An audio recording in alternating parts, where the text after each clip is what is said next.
Now, it's just been recently reported that Wall Street is doing fantastic. Well, that's not a surprise. I mean, after all, the new Trump administration has been very, very friendly on Wall Street to the financiers, to the big corporations. In fact, we just had a tax cut, which most of the benefits went to corporations and the richest Americans. So, yeah, it's not a surprise that they're doing well. And I have some numbers on exactly how well they're actually doing. It turns out that according to New York State Comptroller Thomas DiNapoli, who apparently tracks this stuff, found that Wall Street's average executive bonus, this is for the people at the top, jumped 17% in 2017 to around $184,220. That is just for bonuses alone. Now, he also reported in a statement that the bonus pool climbed to $31.4 billion as employment in the industry dipped slightly in New York City. So what they're saying is executive bonuses, the pool is going up, but we're not actually creating more jobs. We're not actually hiring more people. In fact, look, big corporations, they don't hire people. Hiring for giant companies, billion-dollar companies, is basically at a standstill. They don't need any more people. No, it's actually up to small business.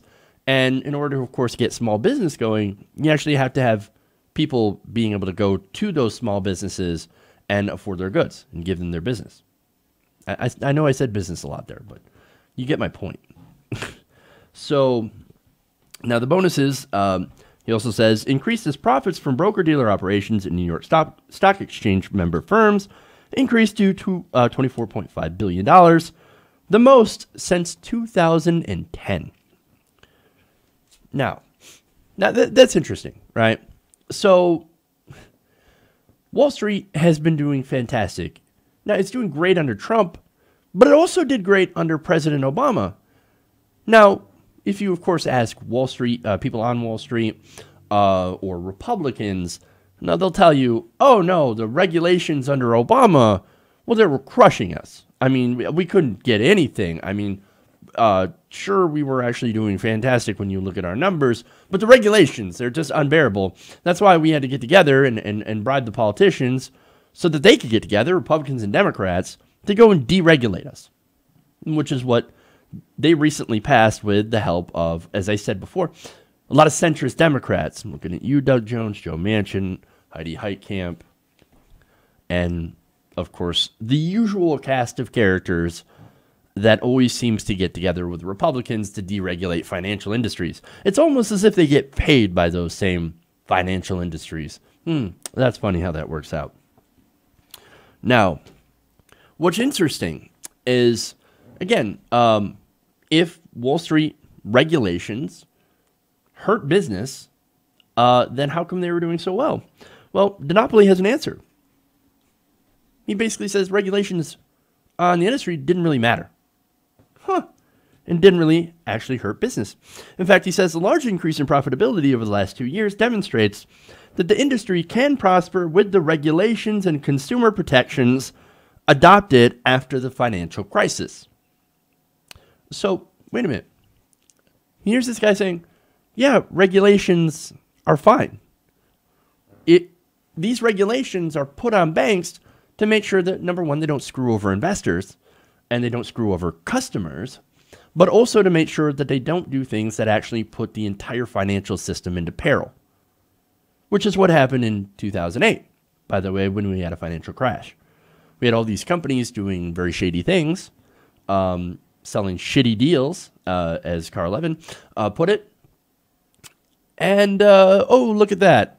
They crashed the economy because they made too big of bets that they couldn't actually cover, and they all fell down after Lehman. It was a domino effect. Regulations were actually put in place to try to prevent that and stop that. And look, Dodd-Frank is very, very weak. I would have actually been a lot harsher on the banks. I would have been Iceland. You know what Iceland did? They took over the banks, jailed the bankers. They nationalized the banks until they were set right, and then they denationalized them. They gave them back to private owners. But at first, again, they jailed the bankers that were responsible for actually crashing their economy. And, oh, look at that. Now they have a very healthy economy. It's actually growing at quite a good pace. And, again, these companies are actually doing very well under more strict regulation. All this regulation is just you put a referee in there and say, hey, wait a minute, you got to play within certain rules, and you can do fine under these rules, but we're just going to make sure you're not going to hurt yourself or the economy at large. That's all these rules are there for. Now, of course, some of these bankers, some of these large corporations are like, no, that's going to stifle my profit because now I can't do some of the illicit activities that I did before that ended up making me a ton of money. Now I actually have to make money the real way, like the way that doesn't actually hurt people or screw people over. Well, I can't make as much money doing things the regular way. So, no, I'm going to pay off politicians. We're going to deregulate the banks, and that's what happened. They actually deregulated Dodd-Frank in one of the most recent bills. So, but hey, this is a guy saying, no, actually, if there's regulation, you can grow, and actually you can do very, very well. Now, conversely, thanks to all the deregulation in the markets, DiNapoli says it is too soon to tell how increased volatility in the financial markets might impact profits in 2018. So, look, we've had some stock market instability lately. We've had a lot of stocks go up, a lot of stocks go down. Well, that, of course, happens. Facebook is the one being affected, but that's, of course, because of Cambridge Analytica and the fact that they've been selling our data. But I guess we already knew that. And they have unprecedented access to our data that we have given them. And, of course, they sell it to third parties. And, you know, they collect all this data, and they've got to make something off of it. So, and that's exactly what they've done. Now, I have more details on Wall Street. Now, the bonus figure may have benefited from the rise in financial stock prices last year, as the Trump administration indicated that it would seek to loosen regulations. It's according to Bloomberg. So, that is absolutely true. What we've seen as a direct result of the Trump tax cuts is more stock buybacks.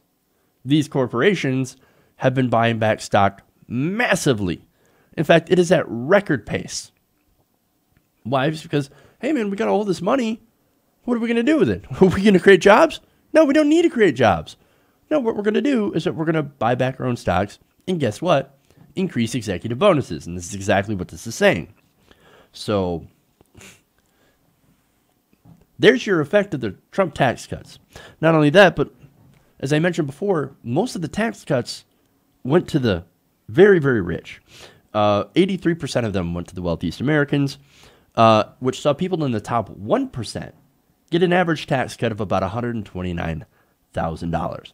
Now let's contrast this great news from Wall Street to what's going on Main Street. Now, according to an analysis by the Tax Policy Center, these tax cuts, which have made the banks very, very rich, have done very, very well for the wealthiest Americans, average it out to about $60 for the average poor family, making under $20,000 a year. $60. Wow. Boy, that is just, that's great. And of course, Republicans look at this like $60. It's a win. And they also look at that $1.50 a teacher saw on her paycheck and was like, winner. See, look at all that money you're saving. Well, the richest Americans are saving over $100,000 on taxes. So middle income families get about an average of $300. Wow. Wow. Now, Elaine Mag, a senior research associate at the Tax Policy Center, said, quote, "There's no significant benefit for low-income families. It's important because when low-income families get money, they tend to spend it, putting it right back into the economy. High-income families tend to save it." So basically, yeah, we should, instead of giving tax cuts, which barely have any sort of impact on poorer people, we should maybe raise their wages and things like that. Or, and this is a controversial idea, or at least it's controversial to some, not controversial to me. I think this is a smart idea. We do a universal basic income. Just give everybody a monthly amount, $500, $1,000, whatever, and let them spend that into the economy. And you're going to have economic growth. Give poor, I know, right? It's crazy idea. Let's give poor people money. I mean, look, it's not so crazy because what we're doing is the exact opposite. We're giving rich people money. Instead of giving rich people money, let's give poor people some money and see what happens. Well, we already know what'll happen. They'll go and spend it in the economy.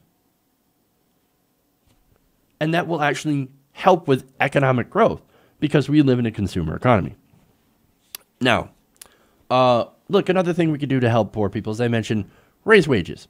Now, how have the tax cuts helped when it comes to wages? Well, turns out it had really minimal effect. Surprise, surprise, right? In fact, if you looked at the median usual weekly earnings for full-time wage and salary workers, as 16 years of age or older, you'll find that wages for these workers, for regular people, have barely risen. Well, how much? Well, according to White House data, wages have risen since Trump has been in office by less than 1%. From December 2016 to December 2017. That has not kept up with inflation. In fact, that is a terrible number. Now, to be fair, it was also rising at about the same rate under President Obama, when President Obama is, of course, more of your center-right president. I know people hate to hear that, but look at more of his policies. Look at this incrementalism that was been adopted by the Democratic Party. These incrementalist, more neoliberal policies, they don't do anything to help poor people, but they do everything to help rich people and to, of course, factor into more trickle-down economics. Now, look, I'm sure some Trump supporters will look at that 1% and go, ha, look at that. Great. People are still doing better under Trump. See, the tax cuts actually worked. No, again, as I mentioned before, wages rose over the equivalent period of time in 2013, 2014, 2015, and 2016. And in one case, in 1 year, by as much as 2%. So, basically, no change. But we just gave massive tax cuts to the rich. I thought it was going to trickle down. No, it doesn't trickle down. So the whole idea of trickle down is that, hey man, if we put all the wealth at the top, which is a crazy idea to begin with because they already have all the wealth, and we just give so much to the rich that it overflows. Their cup runneth over, right? And all that wealth trickles down to us. Well, that's not what happens. No, what actually happened, their cup has not runneth over. In fact, that cup continues to get bigger. Bigger and bigger and bigger. That's the scam when it comes to Republican economics.